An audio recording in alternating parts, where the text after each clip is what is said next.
Cuma yang saya nak kongsi sebelum kita mukadimah, sebelum kita masuk tajuk pada kali ini, kalau batuk, sebab saya tak pernah pergi klinik, batuk ni dia 3 punca. Satu, punca batuk sebab gatal kerongkong.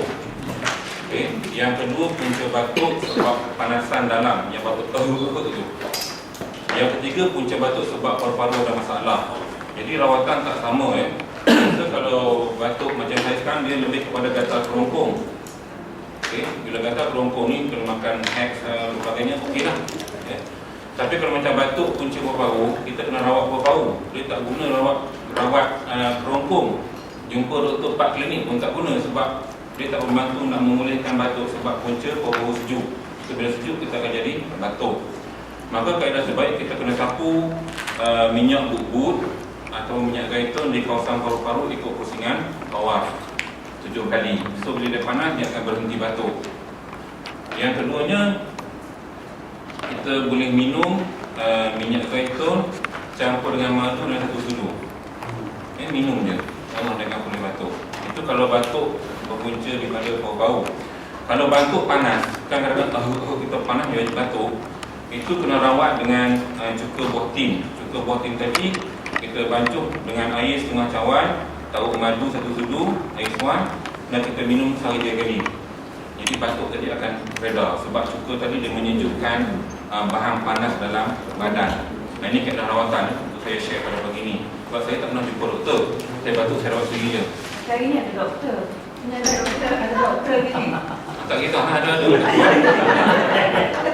Tak ada masalah. Ilmu kita share. Yang ikut kelas perubatan saya pun ramai juga doktor. Tak ada masalah. Benda-benda ilmu kita share. Baik. Okey, kita tengok muka surat kelima pada pagi ini. Tajuk pagi ini agak laras tinggi. Kalau laras tinggi maknanya agak susah kerana dia melibatkan ada term-term aspek akidah. Tapi saya percaya kalau tuan-tuan ikut kelas yang Ustaz mengajar kitab Faraidul Faraid itu, saya rasa benda ni nampak lebih jelas. Ya. Baik. Kita bukti hari itu pada kita habis buat ni kelebihan ilmu dah habis kan. Jadi kita habis hari itu pada ayat Quran, Wallahu yahdi man yasha'u ila siratim mustaqim. Ya, sampai itu kan? Tanda belakang kan? Bukan tanda belakang kan? Okey, kita masuk cerita bawah ni.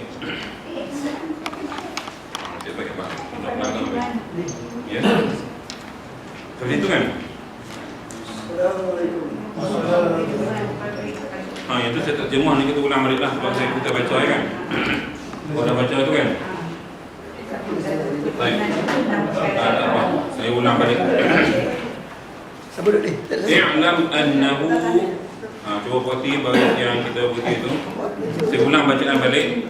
I'lam annahu yajibu ala kulli syakhsin minal mukallafina, yajibu ala kulli syakhsin minal mukallafina walau kana raqiqan an ya'rifa arkan al-islam wal imani. Saya ulang. I'lam annahu yajibu ala kulli syakhsin minal mukallafina walau kana raqiqan an ya'rifa arkan al-islam wal iman. Kata dia ketahui olehmu. Tu olehmu ya, alif waw lam ha mim tu, bukan awal alhum ke awal laham ke benda ke tukar nak macam tu. Olehmu bahawa wajib, wajib atas tiap-tiap seorang daripada mukallaf. Yajibu ala kulli syakhsin minal mukallafin. Itu terjemahan dia.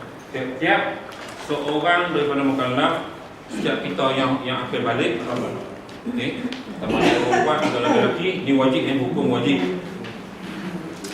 Walau kana raqiqan, dan jikalau ada ia sahaya sekalipun.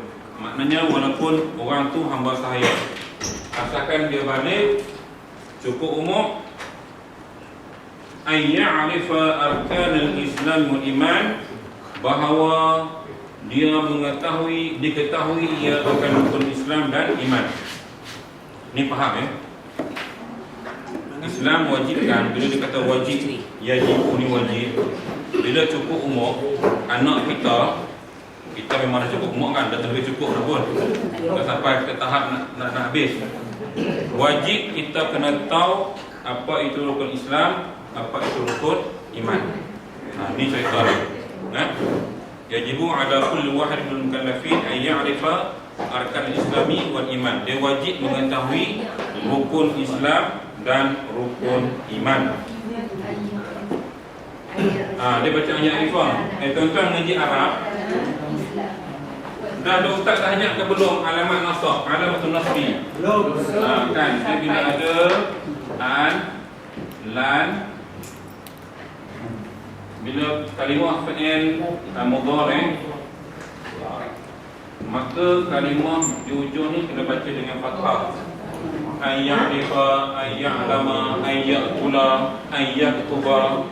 Sebab ada an, maka baris di ujung kena letak baris fathah.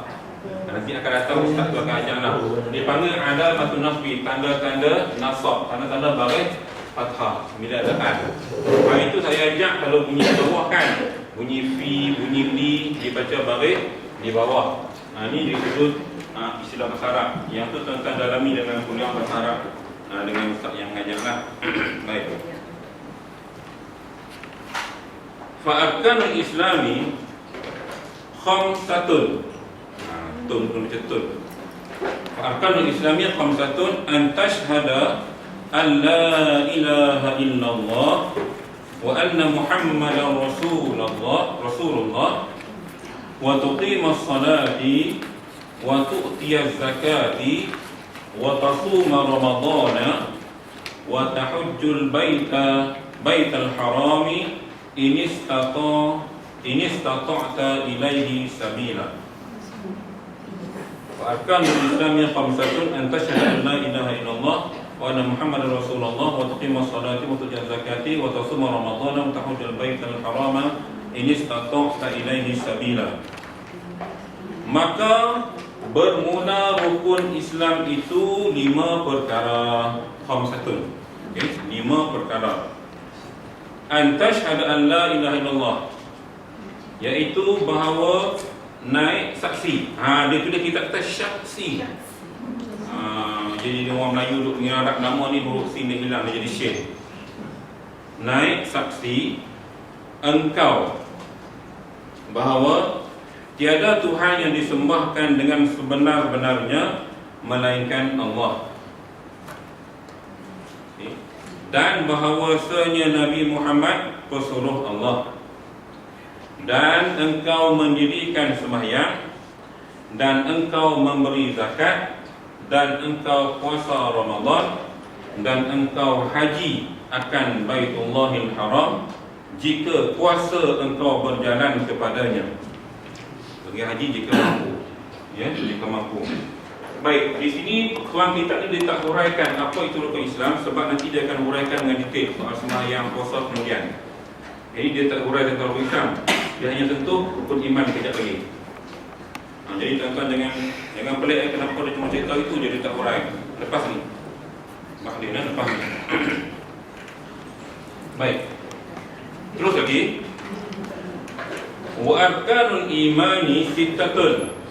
Ini dia akan hurai ni, ya. Wa arkanul imani sittatun, an tu'mina billahi wa malaikatihi wa kutubihi wa rusulihi wal yaumil akhiri wa bil qadari khairihi wa syarrihi. Itu cara baca dia.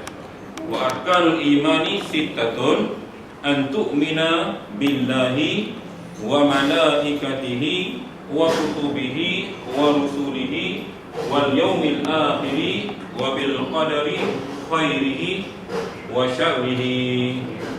Ini selalu kita jumpa kan. Sering baca Quran, tahlil, dia ada benda ni, ya. Baik. Dan rukun iman itu 6 perkara. Dia tak ada alif tu, dia tulis nun mim je. Jangan tuan-tuan baca nama pula. 6 perkara. Tambah alif, ya, belum tambah alif. Alif nun mim, 6 perkara, iaitu bahawa engkau percaya. Jadi dia tulis itu percaya. Susah kepada percaya. Para, ca, alif, ya sahaja.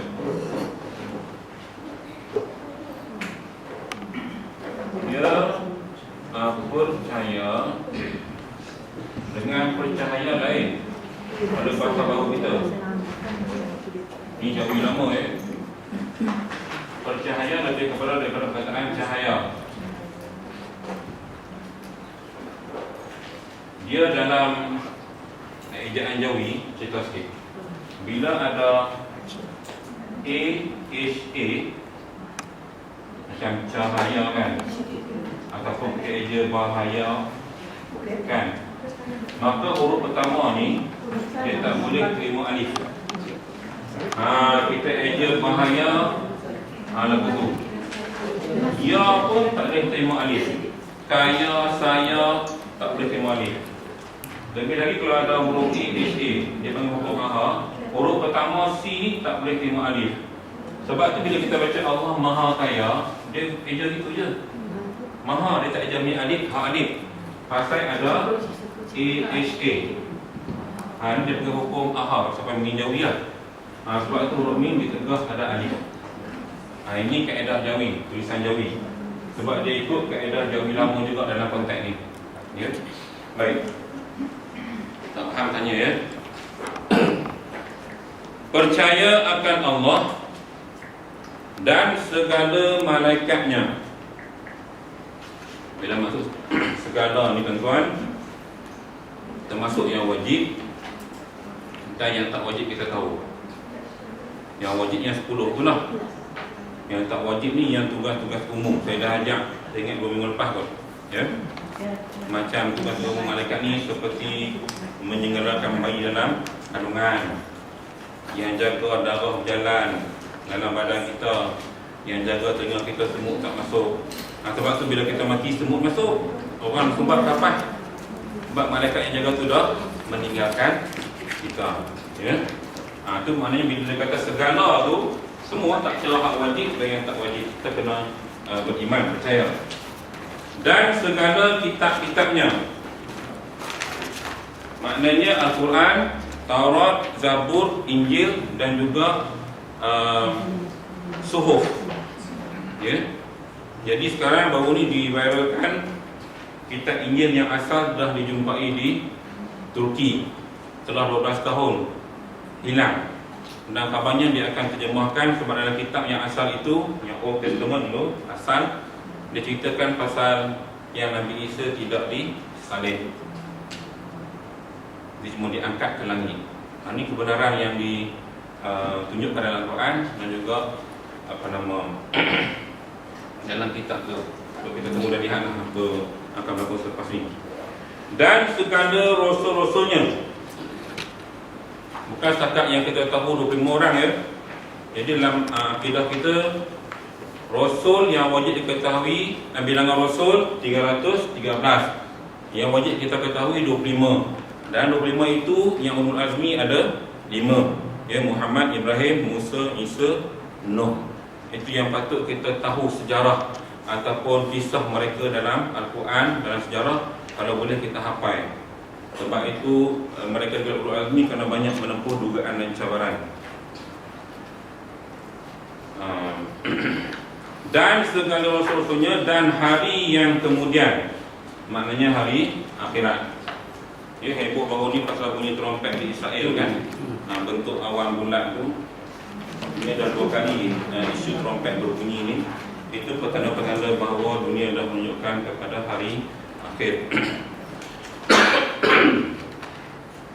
Dan dengan kadar kebajikannya dan kejahatan. Sini Quran bukan makna sukatan ya.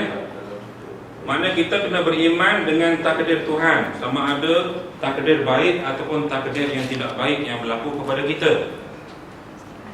Sebagai contoh, bila kita ditimpa kesakitan, mudarat, ini dipanggil benda yang negatif lah, sakit, tak sihat. Itu takdir Tuhan. Kena yakin, percaya bahawa mungkin ini musibah ataupun kafarah Tuhan kepada kita. Mungkin ada benda yang kita buat yang Allah tidak suka, lalu diberikan kafarah dalam bentuk sakit. Cuma mungkin sakit yang main-main je lah, bukan sakit yang kusuk. Jadi nak elak berlaku sakit, maka banyakkan buat benda-benda yang kebajikan yang Allah suka. Baik. Dan wajib atasnya pula. Nya tu kepada siapa tu? Pada kita semualah. Okay. Umum. Bahawa ia mengetahui akan apa idul iman, akan akidah iman. Ni kena faham, kena mula masuk bab yang susah ni ya. Dan iaitu segala sifat yang wajib bagi Allah Ta'ala dan yang mustahil atasnya dan yang harus pada haknya, yakni hak Allah. Dan segala sifat yang wajib bagi segala Rasul alaihi wassalatu wassalam dan yang mustahil atas mereka itu dan yang harus pada hak mereka itu, seperti berkata Syekh Sanusi rahimahullah ta'ala. Baik, saya nak jelaskan sikit ni, saya tak faham.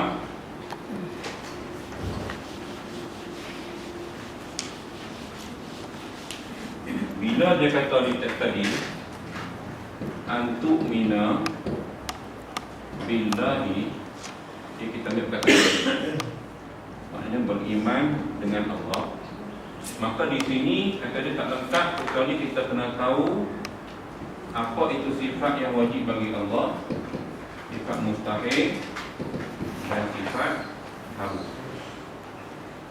Beriman dengan Allah bukan sahaja kita kata Allah tu ada sahaja, tapi kita kena mengaji juga apa yang wajib bagi Allah, apa yang mustahil bagi Allah, dan apa yang harus bagi Allah. Begitu juga dengan Rasul, malaikat. Tadi kan yang kita cerita pasal malaikat yang ada tugas khusus. Ini yang 10 orang tu, dan ada yang tugas umum. Yang ni tidak kira banyaknya lah. Ni nak bagi faham ni. Maknanya nak mengaji bukan setakat beriman kepada Allah, yakin Allah ada saja, tapi kena mengaji juga apa sifat-sifat yang wajib bagi Allah, yang mustahil, yang harus. Begitu juga malaikat kena tahu. Bukan setakat mengaji malaikat yang 10 saja, Rafiq, Atib, Munkar, Nakir, Jibril, Mikail, Israfil semua tu, tapi juga kita mengaji tentang malaikat-malaikat yang berbentuk umum. Okey. Dan yang ketiga dia kata Rasul tadi. Ya. Rasul. Jadi kita kena tahu juga Rasul tadi bilangannya, Rasul dan Nabi. Rasul dan Nabi. Jadi Nabi ni ada kaul kata 125,000, ada kata 127,000. Ini bilangan Nabi yang tak masuk dalam 25 tu lah. Okay. Nabi Syif, Daniel. Jadi banyak. Ada yang bilangan yang kita kena tahu Rasul 13 dan ada yang 25, ada yang 4 yang dipanggil Ulul Azmi. Ini dia punya pecahan. Sebab tu mana kitab akidah dia tekankan. Ini asas ya. Kena tahu syifaat kita belajar kemudian. Akidah pasal. Ibarat dalam badan kita yang pasal itu ialah tulang belakang. Yang pasal badan kita. Lingkup tulang belakang, lingkup organ-organ utama yang lain. Begitu juga dengan sudut iman kita, yang asas itu ialah akidah ini. Kena faham betul-betul bahawa kita susah nak kena sesat. Tidak berikut habis jalan sesat. Semua percaya orang banyak masalah. Kan banyak orang ni kan jalan sesat. Dia ikut atau dia sedih belakang.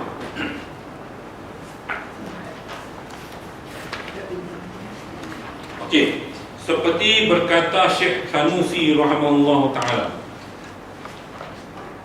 Jadi tuan kitab ni dia petik ni kata-kata ulama ni dalam kitab dia. I'lam anna al-hukm al-'aqliyyah yanhasiru fi thalathati aqsam. Al-wujubu wal-istihalatu wal-jawazu. Al-wujubu tu titik ba tak ada tu. Tuan-tuan mana letak tu? Tak kita baca mana tu? Al-wujub maksudnya ba tu dah titik tu, dia tak ada titik. Kitab saya tak ada titik, tak tahu lah tuan-tuan ada titik. Tak mau apa ya. Maka letak titik ba. Tidak pening nak baca. Al-wujubu wal-istihalatu wal-jawazu. Artinya, ketahui olehmu bahawa hukum akal itu tersimpan ia pada 3 bahagi. Hukum akal Pertama wajib, kedua mustahil, ketiga harus. Akal kita ni bila orang datangkan suatu masalah atau hukum atau apa saja, dia 3 kategori ni ya. Dia tidak boleh ada kategori keempat, iaitu kita ragu-ragu. Jangan. Dia 3 benda ni. Wajib, mustahil, harus. Okay. Apa kata Syekh Sanusi ni? Takrifan wajib. Okay. Fal wajibu ma la yatasawwaru fil aqli adamuhu. Ini takrif wajib mengikut Syekh Sanusi ni dalam kitab dia. Dalam kitab ni dia petik. Fal wajibu ma la yatasawwaru fil aqli adamuhu wal mustahilu, mustahil pula, ma la yatasawwaru fil aqli wujuduhu. Kita baca ikut ustaz kan. Mustahil ma la yatasawwaru fil aqli wujuduhu. Tasawwur ni digambarkan surah gambar digambarkan. Wal jaizu ma yasihhu fil aqli wujuduhu wa adamuhu. Ma yasihhu fil aqli wujuduhu wa adamuhu. Dapat repeat dah. Mula-mula lepas ni tak lupa bagai dah. Lepas ni boleh baca terus. Saya yakin sangat. Mengaji separuh kitab ni esok tak baca, tak lupa bagai dah. Dia reti sendiri. Boleh i'rab nahwu automatik. So bila mengaji Arab senang. Betul. Dia ilmu ni kita nama. Saya tak mengaji di Azhar mana walaupun dapat tawaran. Tak pergi. Tapi saya boleh mengaji Arab. Baca. Sebab bila kita mendalami benda tu, nama-nama dia akan jadi sendiri. Dia akan automatik faham. Oh, bila dah ni kena macam ni. Ni macam ni. Senang je insya-Allah. Tapi kena lama mengaji lah. Mana boleh ilmu nak boleh saat-saat tu lama. Okey. Maka makna wajib itu iaitu barang yang tiada terupa.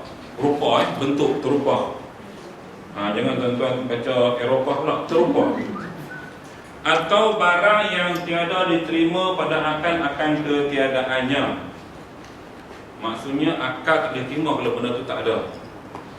Allah ada, so wajib terima. Mustahil Allah tak ada.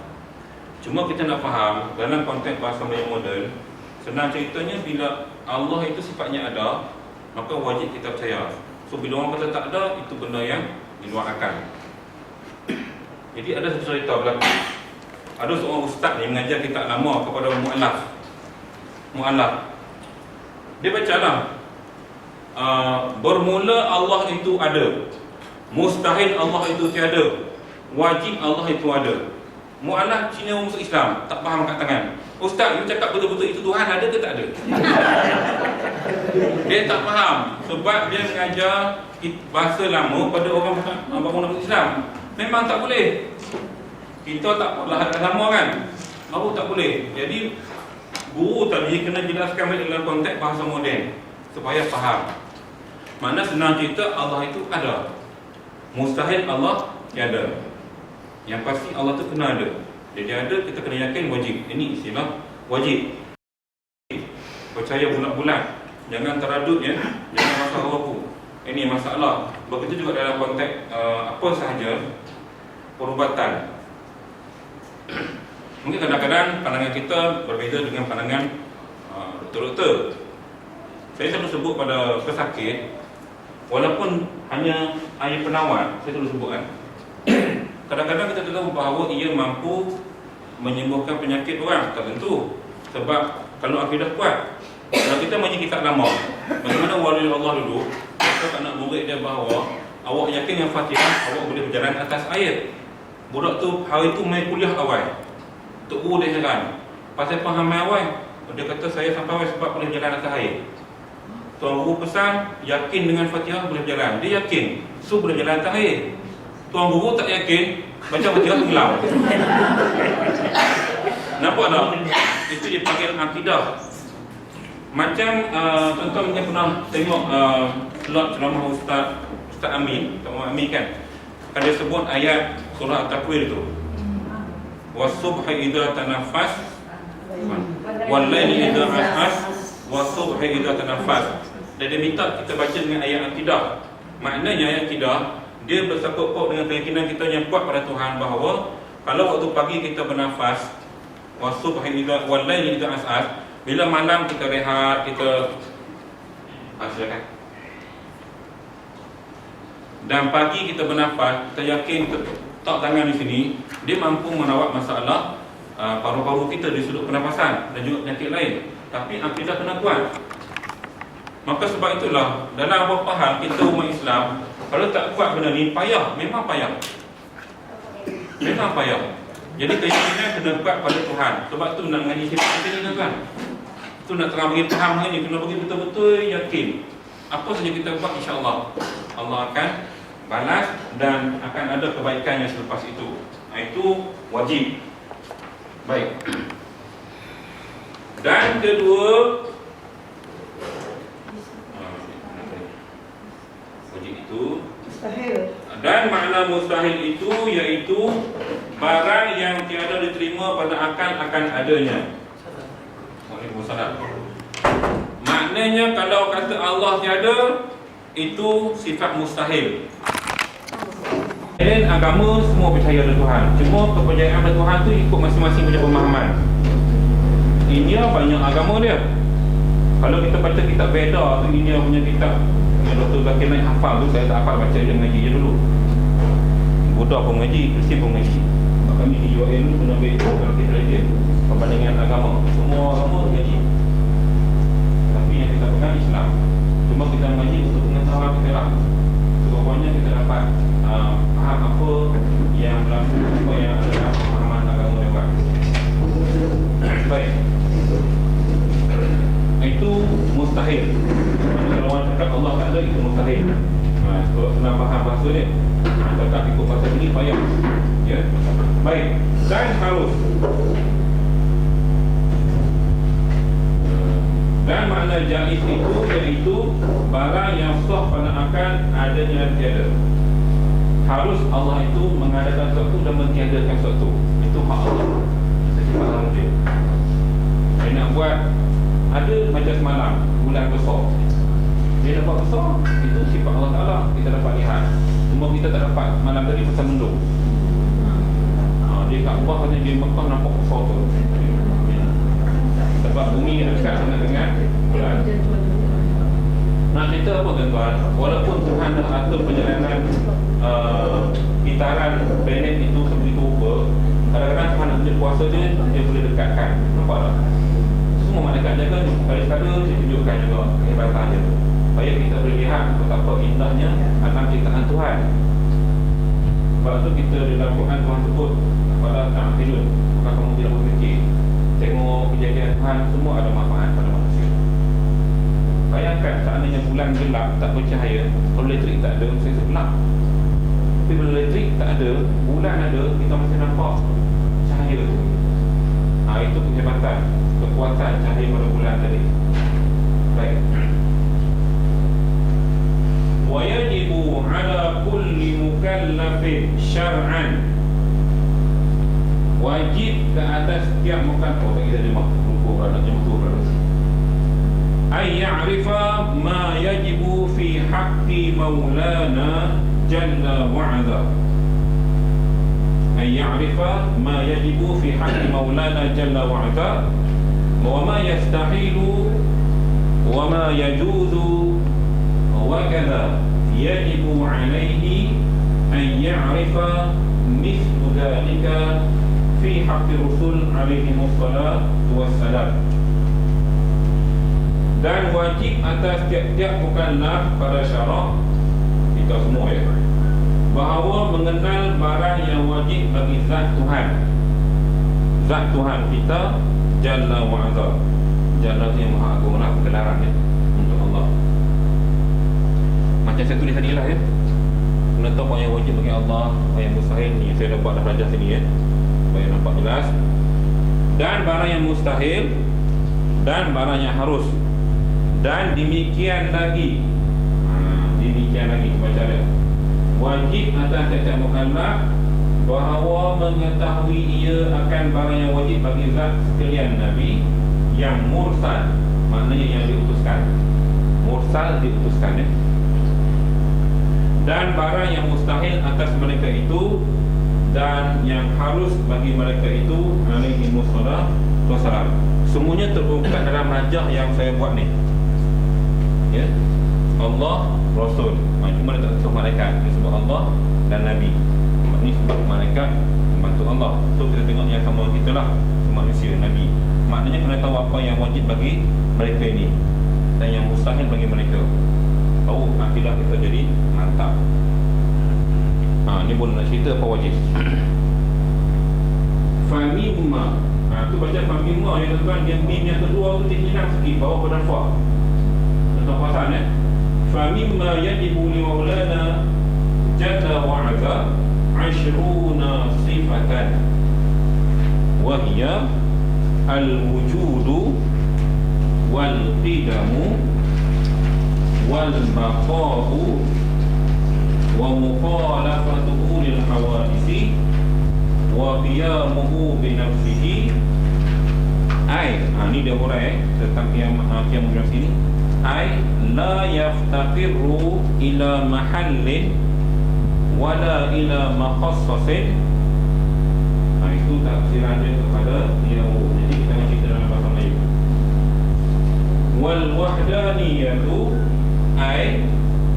la thaniya lahu, la thaniya lahu.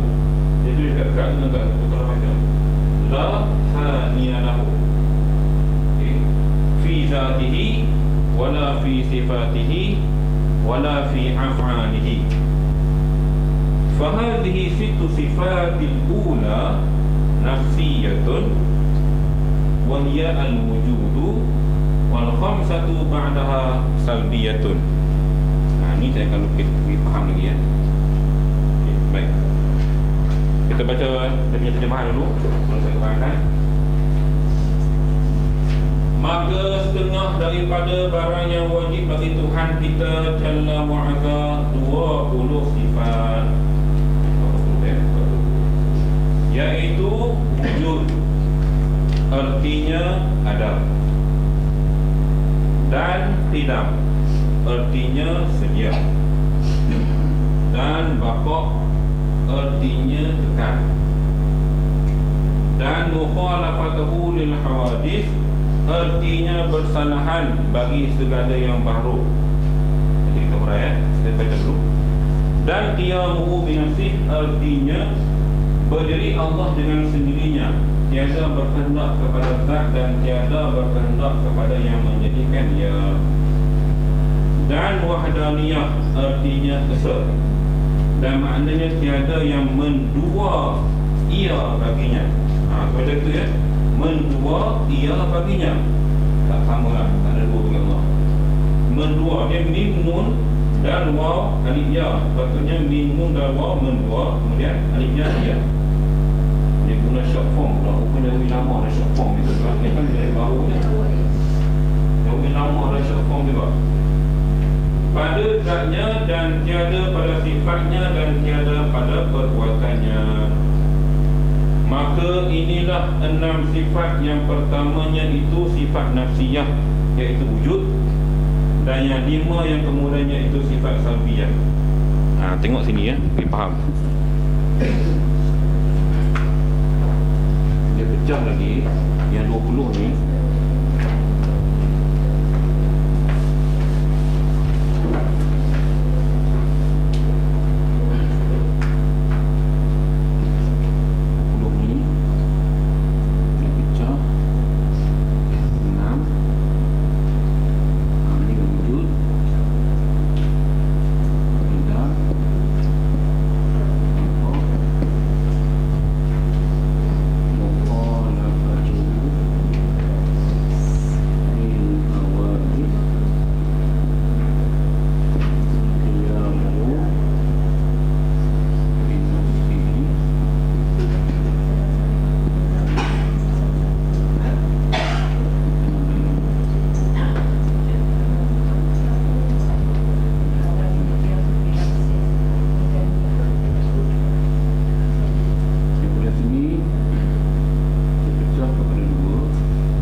Betul sebab dia melibatkan akidah ya.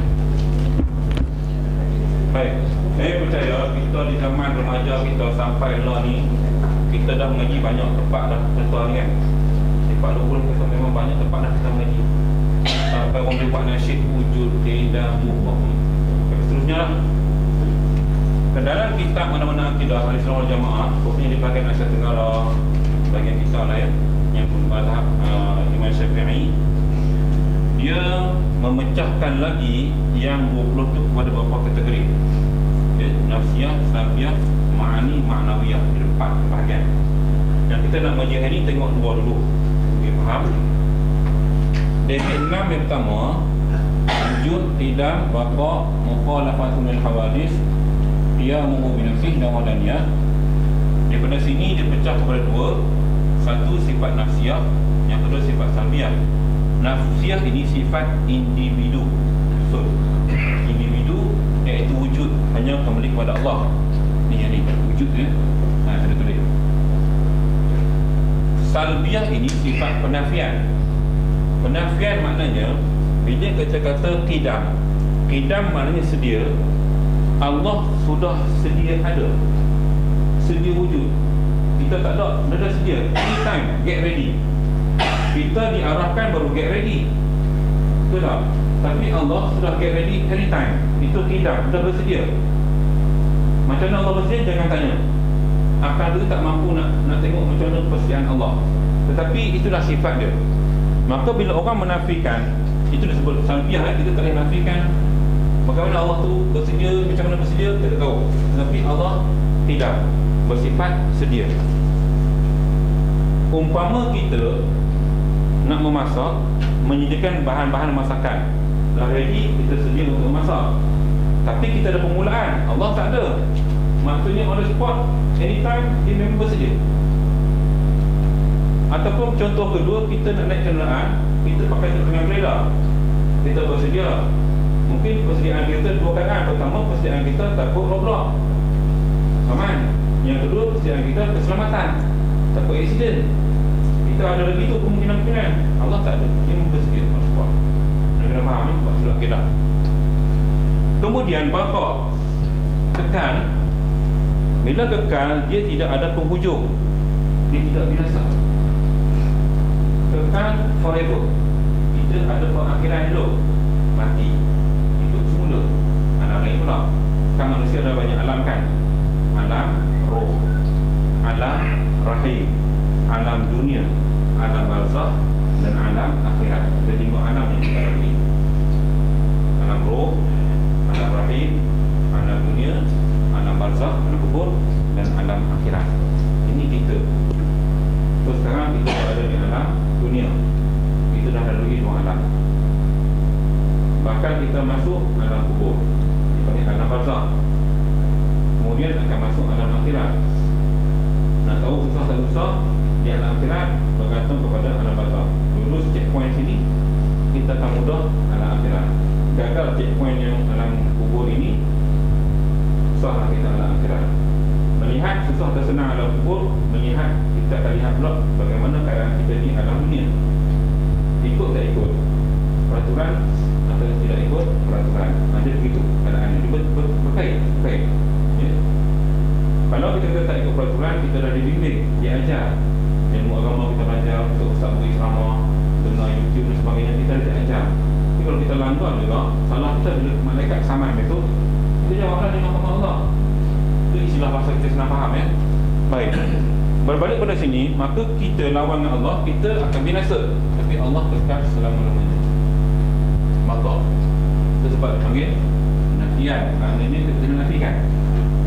Ya. Mukhalafatul lil hawadith, bersalahan Allah Ta'ala dengan benda baru. Memang takkan sama pun. Benda baru macam kita lah, macam kita, pokok, binatang. Maksudnya benda yang Allah jadikan, ciptakan, itu dipanggil benda baru. Sama ada benda tu dah sedia ada, kita dah banak-banak dah ada dah bulan. Sedangkan bulan Allah ciptakan. Oh, kita banak pokok tu dah tumbuh 5 tahun dah, kita dah banak pokok tu dah tumbuh. Itu Allah ciptakan. Itu bersalahan. Ini benda baru, benda yang Allah adakan. Jadi Allah memang bersalahan, dia takkan sama dengan benda yang baru. Okay, benda baru itu makhluk lah, dia takkan sama. Ini fahaman secara kasar ya tuan-tuan. Nak detail kitab Faraidul Faraid, itu yang detail. Ini dia pening mengajar Ustaz Kawajar, dia pening kita sebab kita tak faham. So bila mengaji hari ni, saya rasa mungkin akan nampak lepas ni jelas sikit. Qiyamuhu binafsi, maknanya Allah itu berdiri dengan sendirinya. Dia dah hurai di sini tadi tentang pasan. Dia dah hurai sikit tentang qiyamuhu tu kan. Ai la yaftaqiru ila mahall wala ila makhassas wala wahd. Dia tidak bergantung kepada tempat dan juga tidak bergantung kepada makhassas, keputusan. Maknanya sini Allah berdiri dengan sini, kita tidak. Berdirinya kita dengan sebab adanya kaki. Bila lumpuh kaki, duduk tanpa kursi roda. Betul tak? Itu kelemahan kita tuan-tuan. Sebab tu kita kena faham, dalam konteks Allah dia berkuasa, tapi kita tidak, kita lemah. Kita mampu berdiri sebab adanya kaki yang membantu kita berdiri. Bila Allah lumpuhkan kaki, maka kita terpaksa duduk atas kursi roda. Dan lebih teruk lagi kalau Allah lumpuhkan pula anggota yang bahagian duduk, maka kita terpaksa mengesok ataupun duduk di bawah, menyarat dan sebagainya. Itu kemampuan kita terhad sebab kita berdiri dengan bantuan orang lain. Tapi Allah berdiri dengan sendirinya. Dia tak ada apa yang membantu dia sendiri. Kita tak. Kadang-kadang perlu gunakan tongkat. Bila keadaan selalu lemah, kena tongkat. Ini kelemahan kita. Itu saya cakap berdiri seluruh fizikal. Apatah lagi dari konteks lain, makan, minum, pergerakan kita, berlari, berjalan, duduk, semua kita perlukan bantuan benda lain yang menyokong kepada perbuatan kita tadi. Baik. Wahdaniyah, esa. Sebab tu wahdaniyah bagi Allah, kita tak boleh terjemah satu. Sebab kalau satu dia ada dua, ada tiga. Maka bila terjemah esa, maksudnya tunggal. Anak tunggal. Kalau anak jadi tunggal, tak ada dua, tak ada tiga. Itu esa. Tak boleh terjemah satu tuan-tuan. Jangan terjemah satu, kena terjemah esa. Tunggal, tak ada sama dengan dia. Tak ada dua, anak, ada anak seorang. Tu yang sebut anak seorang, dia panggil anak tunggal. Yang saya ni anak tunggal saya ni. Perempuan seekor ni je, seorang ni seekor pula, seorang ni. Kan? Ni anak tunggal saya, lelaki seorang ni je. Kita akan sebut anak tunggal. Sebab itulah zuriat yang kita ada. Walaupun usaha macam-macam. Baik. Ada yang dua, ada yang tiga. So ini dipanggil sifat salbiyah. Yang lima ni Idan sampai Wahaniyah. Okey, ada yang tak faham kau? Hanif yang menajak ni memang nak bagi faham. Sebab benda-benda penting. Lain tu saya baca gitu je. Tapi bila masuk bab ni kena faham. Bila ustaz menerang dalam kitab Faraid, kita nampak jelas sikit. Ini ceritanya rupanya. Jadi akidah kita kena kuat. Faham di sini. Barulah ibadat kita tadi, syariat kita akan jadi lebih sempurna. Ada masalah ni? Okey, boleh. So, ni lagi keluar Taiwan ni. Faham? Baca-baca tak faham kau.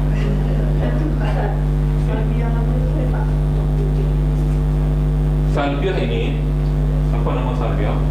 Maknanya penafian. Penafian di sini ialah perbuatan Allah Subhanahu Wa Taala ini ia dibuat ataupun perlakuan Allah Subhanahu Wa Taala itu kita tidak menafikan dengan makhluk. Maksudnya kita tidak mengatur dengan makhluk. Dia buat sendiri semua. Sebab tu dia binasihi itu semua tu. Okey. Jadi kita tak boleh nafikan benda ini. Jadi panggil salbiah, penafian. Penafian Allah, sifat Allah dengan manusia, perbuatan manusia. Allah buat semua. Semua dia buat sendiri.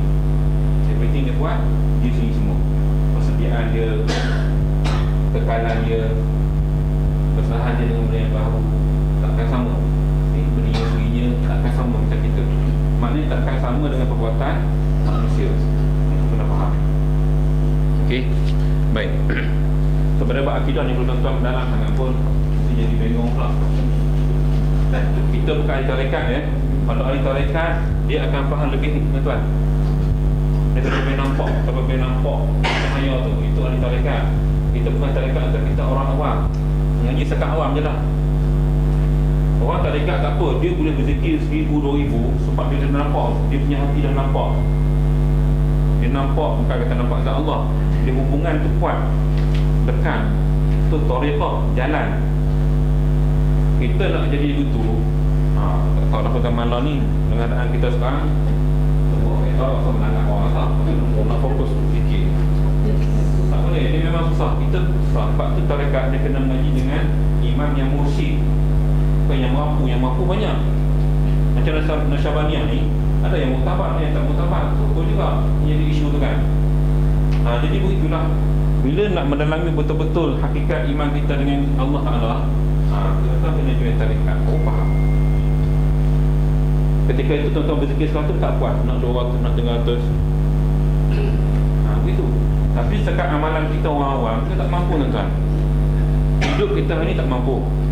Melainkan kalau kita sanggup uzlah, kata Imam Ghazali, uzlah ni kita asingkan diri. Tuan-tuan pergi Mekah ke mana-mana. Sebab itu kan, perasan tak? Bila kita pergi umrah, sampai tempat kita niat letak tu, tak kira di Jalan Lam ke, di Bir Ali ke, di Mulrifah, mana-mana tempat kita niat ihram tu, automatik kita akan lupa terus kampung halaman. Kan lupa nak bina, lupa semua. Sebab kita tujuan nak ibadat. Yang duk tengok dalam Facebook, kadang orang duk post cerita rindu ke anak dah Mekah, tu memang dia niat bukan ibadat. Nampak tak? Orang yang niat ibadat, dia akan lupa anak mana, dia lupa semua sebab dia niat nak ibadat. Tapi bila kita tengok ada posting macam-macam tu, siap tulis kat Mekah tu, rindunya pada 4 botak aku, anak ni 4 botak semua.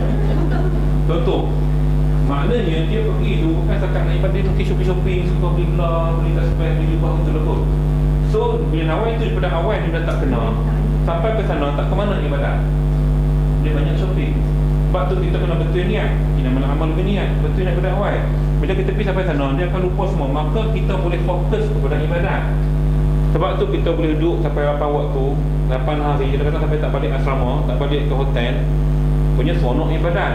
Sebab dah rasa zuk tu rasa keseronokan dalam ibadat. Ni yang sepatutnya kita ada. Tapi orang Allah ni dia jadi macam-macam.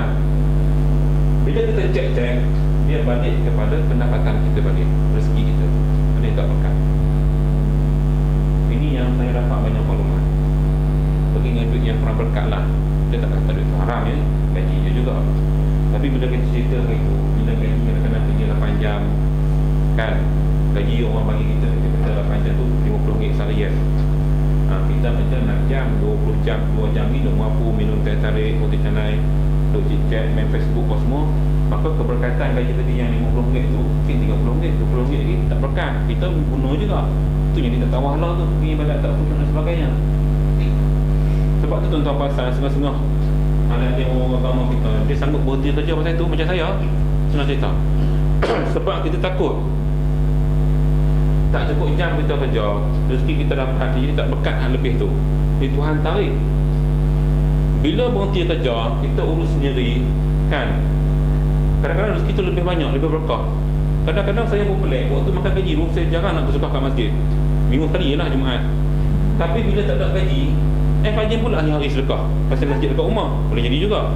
Tapi sifat tu, sifat nak katanya aku tak ada gaji, sedekah lebih banyak pada aku ada gaji dulu.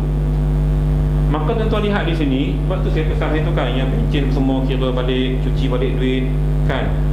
Keluarkan zakat, tidak apa keluarkan sedekah, kalau tak cukup haul, saya kita nak cuci balik. Maka selepas itu pun kita rasa seronoknya kita punya ibadat. Mayang kita rasa khusyuk, apa amalan kita buat kita rasa ada keberkatan. Betul. Contoh semalam saya derma dekat sekolah agama di yang Buluh yang nak buat sekolah rendah Islam di Portis ya, yang pemuda PAS nak buat tu. Jadi niat pada rumah, duit ada 100 dalam dompet ni, 120 tau. Pergi jumpa mudir dia, saya bagi 100. Saya kata memang niat nak derma ni Syekh, nak keluar 100 bagi kat dia. Habis balik tu buka WhatsApp, menderu-deru orang order barang. Saya ingat saya bagi 100, malam saya dapat jual 1000 lebih produk yang laku. Minyak zaitun orang order, cuka orang order. Jadi pelik. Tapi saya ingat benda-benda macam ni, bila kita buat ikhlas kan, Allah akan balaskan balik. Ini timbang. Itu dipanggil keajaban-keajaban apabila kita berniaga. Tak kira berniaga ke, jurutera ke, cikgu ke, apa sajalah, ikhlas insya-Allah Allah akan gandakan lagi. Kadang-kadang beras beli 10 kilo, orang tahan seminggu, kita boleh tahan 2 minggu. Kita keberkatan kita masak nasi, anak-anak kita makan kenyang.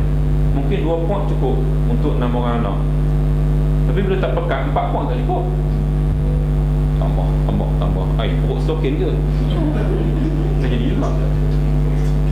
Perut stokin ke dia mengembang tu boleh. Makan mengembang tu boleh. Ya, baik. Dulu kita istilah baru tu, perut stokin. Kalau tengok teman-teman kita makan si menambah tu, dia tanya dia lah, awak ni perut stokin ke? Pakai gaji kan makan. Baik. Sambung kita. Tidak mau ke mana ni?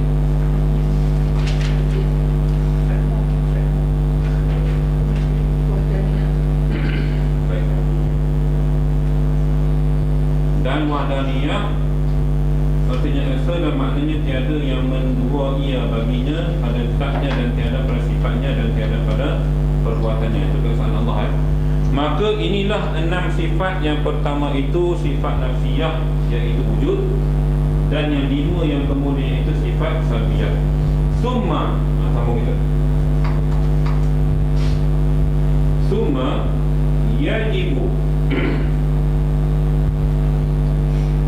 lahu, sebab buangan lam pada kata tuan summa yajibu lahu ta'ala sab'u sifatin tusamma sifatul ma'ani wa hiya al-qudrah wal iradah al-muta'alliqatani bi jami'il mumkinati wal ilmu al-muta'alliqu bi jami'il wajibati wal jaizati wal mustahilati wal hayatu wa hiya la tata'allaqu bi syai'in was-sam'u wal basaru al-muta'alliqatani bi jami'il mawjudati wal kalamu alladhi laysa bi harfin wala sawtin wa yata'allaqu bima yata'allaqu bil ilmu min al-muta'alliqat. Ini sebenarnya nak faham ya. Kita baca Arab kita pening lah. Banyak yang tak alaqah ni, tak alaqah punya alaq banyak kan. Itu maksudnya berkait. Alaqah ni kaitan, alaqah saling berkaitan. Baik. Kemudian wajib bagi Allah Ta'ala 7 sifat lagi. Dia 7 sifat dinamakan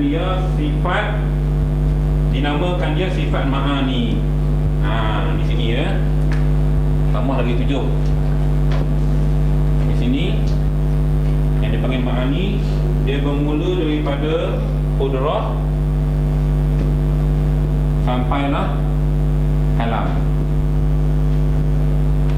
Qudrah, iradat, ilmu, ayat, sama, basar, kalam. 7. Yang ni dipanggil sifat ma'ani. Nama dia, term dia dipanggil sifat ma'ani. Baik, huraian dia tadi. Ni kita tengok huraian dia. Kita tengok kat sini ya. Qudrah artinya kuasa. Maknanya Allah berkuasa ke atas setiap sesuatu. Innallaha ala kulli syai'in qadir. Berkuasa Allah ni buat apa saja. Kuasa dia power. Bila dia jadi pemimpin, orang kata pemimpin tersebut dia ada power, ada kuasa, boleh buat apa saja, kuasa. Maka Allah begitu juga. Tapi kuasa Allah mutlak. Mutlak maknanya dia everything orang boleh buat, dia boleh buat. Itu kuasa Allah. Ya, qudrah. Dan iradah artinya berkehendak yang ta'alluq keduanya itu dengan sekalian kemungkinan. Baik, ini terjemahan dia. Jadi qudrah dan iradah, bila Allah nakkan sesuatu, iradat ni kehendak dia. Berkuasa dan kehendak, maknanya Allah nak buat sesuatu, dia berkuasa buat. Sebab tu dia kata qudrah iradah ni muta'alliq, saling berkaitan dengan al-mumkinat. Mumkinat ni maknanya sebarang kemungkinan. Apa saja benda yang nak ada atau benda yang nak tiada. Allah kehendakkan orang tu accident. Dengan kuasa Allah, orang tadi mungkin tak payah pancing, golek tu. Atau terledak seketika, terbabas, terlanggar tiang. Apa sajalah kemungkinan. Yang mana kemungkinan itu disiasat oleh pegawai trafik polis.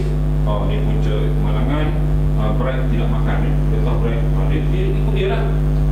Itu kemungkinan pihak polis siasat. Tapi bagi pihak Allah dia ada asbab musabab dia buat gitu. Ya. Itu dia panggil qudrah iradah. Dia ada kaitan. Baik. Dan ilmu artinya mengetahui yang ta'alluq ini dengan sekalian yang wajibat dan yang jaiz, yang mustahilat. Baik, ilmu ni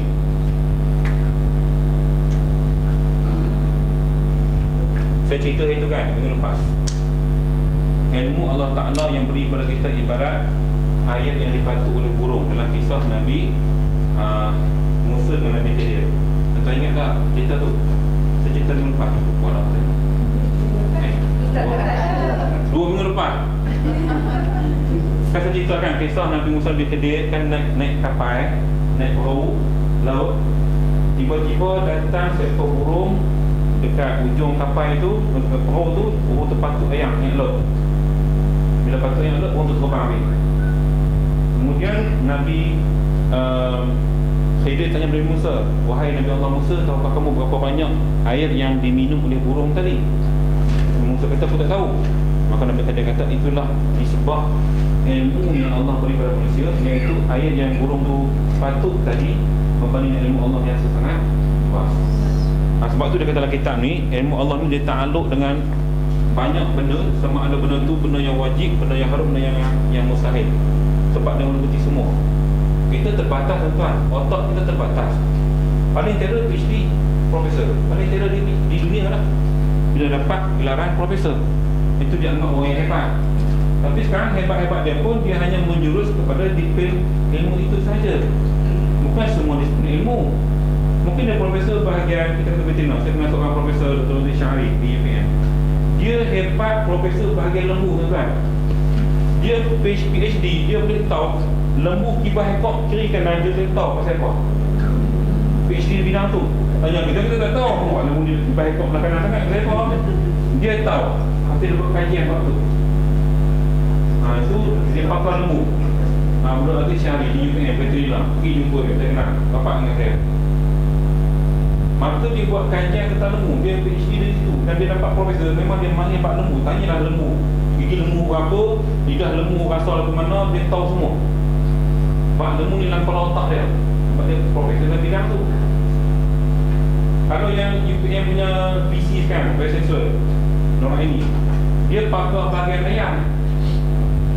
Ni tanya dia ayam duduk tak duduk, dia tahu. Saya tanya dia, ni pasal kau orang heboh isu ayam ni tu, ayam kata injek. Kata tak injek Ustaz, tak dia kalau dah. Tak injek yang kata babi banyak punya DNA enzyme babi tu kan. Dah kata kalau dah, tolong dengan Cina. Betul. Kalau dah ayam tu makan 3 minit. Ayam tu diperak jadi macam mana lemak banyak kan ayam tadi. Itu cerita dia sendiri, semua yang pakar bahagian tu. Saya cakap ni lewanya tak cakap belum, memang bukti dia orang dapat. Dia orang kaji mengajar bab tu. Tanya guna apa macam tu cerita profesor. Maknanya ilmu kita terhad. Kita ilmu kita terhad. Cakap mana tuan-tuan akal kita boleh hafal, jagoan akal kita terhad. Sebab tu saya katakan kan, kita tak nampak apa berlaku belakang sini, belakang media ni, sebab ilmu kita terhad. Tak nampak apa ni bangla tu siapa-siapa, tak nampak. Pasal apa ilmu kita terhad. Kita hanya nampak sekitar sini. Walaupun kita ada doktor ke PhD ke, kita hanya ini tak nampak. Baik, teruskan lagi. Untuk kelas belajar lagi apa pasal kita kabur minggu depan. Dan hayat artinya hidup, dan iaitu tiada takluk ia dengan sesuatu. Hidup Allah ni dia tak takluk dengan apa saja. Allah hidup berterusan. Hidup kita ada berakhirat. Hidup Allah tiada berakhirat, tiada ending. Sebab itulah kita digalakkan doa Allahumma yang macam kita dengan kebaikan, dengan kematian yang baik, husnul khatimah. Allahumma khtim lana bi husnul khatimah wa la tahtim alaina bi su'il khatimah. Allah tahu kau akhirlah hidupku dengan kebaikan, ending yang baik. Dalam bahasa seorang putih itu start wishfully ending. Kan selalu kita baca seorang putih tu, Mr. Nagasari atau nama dia pun nama Cina, nama India atau kan passway wishfully. Kadang-kadang tak wishful, sampai ada otak tu yang tak terbuang sampai ke kampung tu, nak lari nanti orang macam ni kan.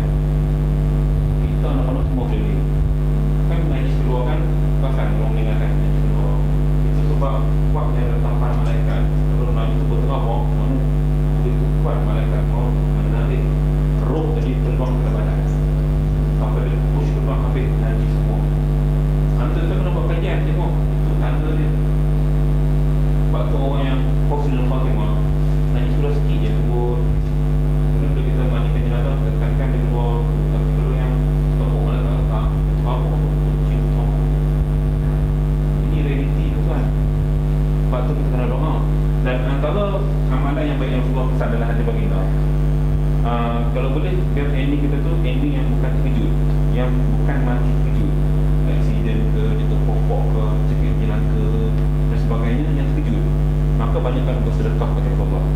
Bersedekah, yang sifat sedekah, dia boleh menghapuskan atau menghilangkan situasinya akhirat itu yang dalam keadaan terkejut. Sebab kita nak, kita boleh mengucap, itu yang penting. Kita sempat mengucap.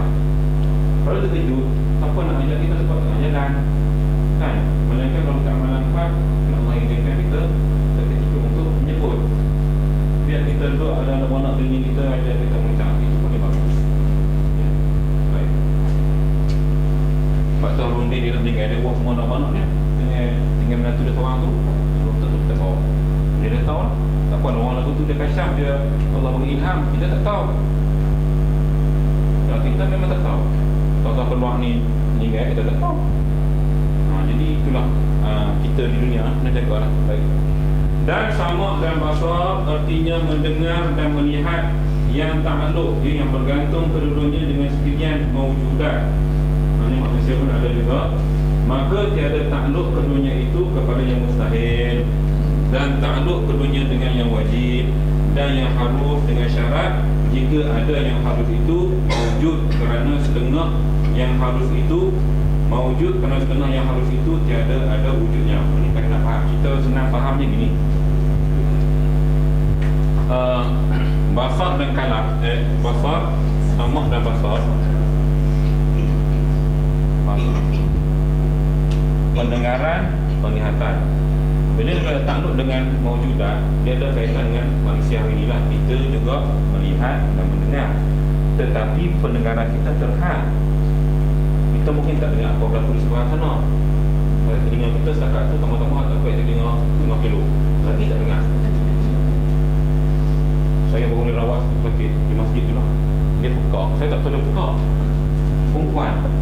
Dekat nama guna kan? Saya tak. Bila kat tangan Wan cakap kuat sikit. Dalam masjid kita cakap kuat pun dalam masjid. Saya teruk dalam ustaz. Saya pekak. Dia tak kuat. Saya pekak. Dengar satu masjid tu. Lepas tu adalah anak dia kata apa kita mak dia masalah pendengaran dah berusia. Jadi dia kata pekak sangat teruk. Cuma dia boleh cakap kuat semua. Saya buat ni cerita dia kuat. Buka telinga dia cakap buat lagu tu. Itu pendengaran. Maknanya ada kaitan dengan hidup, tetapi pendengaran kita terhad berbanding pendengaran Allah. Allah dengar. Ingat cerita Nabi Allah Sulaiman yang lalu semut. Semut, Allah beri ilham semut tu boleh dengar tapak kaki Sulaiman dan tentera dia. Kan? Itu pendengaran Allah. Andai pendengaran itu pun diberi pada semut, semut boleh dengar tapak kaki. Tidak, semut ni apa sangat kecil kan? Boleh dengar tu tentera Sulaiman sedang lalu. Wahai semut tu semua masuk dalam tempat duduk kamu, tempat tinggal kamu. Nampak tak? Tapi Nabi Allah Sulaiman, Allah beri ilham dengar. Kawan dia tentera semua tak dengar. Yang semut bicara, semut senyum, ketabas sama tu dalam Quran sebut. Nabi Sulaiman senyum dia tu sebab apa? Dia dengar semut cakap. Ajak geng dia semua masuk dalam tempat penginapan masing-masing. Sebab tentera Sulaiman sedang nak lalu jalan tu. Allah beri ilham, beri mukjizat kepada Nabi Allah Sulaiman dengar. Orang lain tak dengar. Itu pendengaran. Itu yang dikatakan ada kaitan dengan kehidupan dan juga ada kekaitan dengan mustahil. Maknanya manusia mungkin tak dengar, tapi Nabi Sulaiman saja yang dengar. Itu Allah nak beri. Maka begitu juga penglihatan. Kita terhad, Allah nampak semua. Sembunyi nampak, terang pun nampak. Sebab tu ada kisah seorang tuan guru, dia nak tanya murid dia. Dia kata, hari ni aku nak lihat kamu sembelih ayam di tempat yang orang tak tengok. Maka anak murid dia 2 orang pergi. Ada buah tangga, ada limau, semua. Bila kumpul semua sembelih. Ada 2 orang tak sembelih. Maka dia bertanya, dia kata, kenapa kamu tak sembelih ayam? Dia kata, wahai tuan guru, kami tak jumpa tempat yang orang tak nampak. Sebab Allah melihat, Allah nampak. Sebab tu kamu tak sembelih. So yang Johan, 2 orang tadi Johan, yang lain tak Johan lah. Dia saling itu kalah dengan yang lain, tidak memahami akidah dengan betul. Dia nak tengah akidah je tuan-tuan. So kalau kita faham gitu-gitu, kita dah kata okey ni buat pokok ni tak ada orang tengok. Boleh kan? Kalau kita faham itu tau. Tapi orang yang faham akidah dia nak test. Dia nampak, Allah nampak, dia tengok kita nak sungai. Sebab yang melihat ini adalah Allah. Ini kecerdikan belajar pada tuan guru tadi. Baik. Okay. Dan kalam, artinya berkata-kata yang tiada dengan huruf dan tiada dengan suara. Ini Allah ya. Allah bercakap, berkata-kata tapi tanpa suara, tanpa huruf. Dan takluk ia dengan barang yang takluk dengan dia oleh ilmu daripada sekalian tempat takluknya. Maknanya percakapan Allah Ta'ala itu tertakluk kepada kita. Macam kita baca Quran, dianggap kita berbicara dengan Allah ya, Quran. Cuma dalam sejarah hanya ini ada kisah Nabi Musa bila dia bermunajat di Bukit Tursina. Dia berdialog dengan Allah. Sebab Nabi Musa disebut ada Allah, orang yang boleh bercakap direct dengan Allah. Itu pun dengan Allah saja.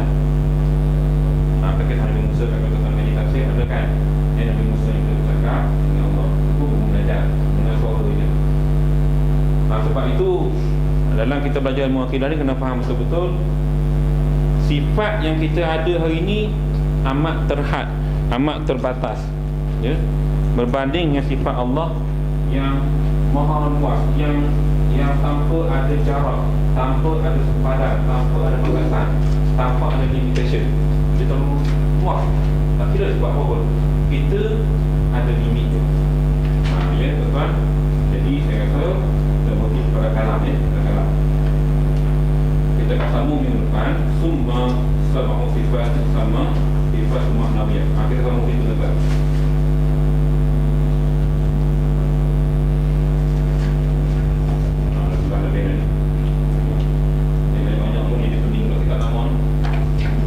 Baik, ada nak tanya apa tak? Ada soalan?